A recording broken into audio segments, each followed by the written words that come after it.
তো নমস্কার। তো আগের ভিডিওতে দেখিয়েছিলাম আমাদের এখানে খুবই কালবৈশাখী হলো। তো পরের দিন সকালবেলা আমি ছাদে চলে এসেছি, তো একটু ঝাঁ চকচকে রোদও বেরিয়েছে। আর এখানে আমার এই হিবিস্কাসের প্ল্যান্টটা হচ্ছে চাইনিজ লণ্ঠন হিবিস্কাস বলে এটাকে। তো এটা মাটি একটু কম থাকার কারণে এটাও লটকে গেছে এভাবে। আর এটাকে একটু সোজা করে দিলাম, এটাকে নিচে নিয়ে যেতে হবে আমাকে, এটা বেশি রোদে থাকবে না।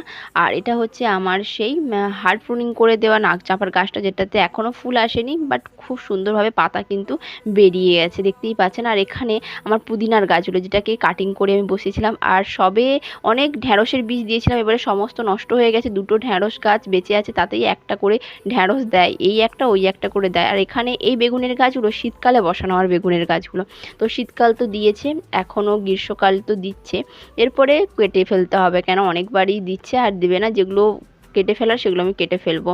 তো আজকে এই পর্যন্ত, দেখা হচ্ছে পরের ভিডিওতে। সবাই ভালো থাকবেন, সুস্থ থাকবেন, বাই ফ্রেন্ড।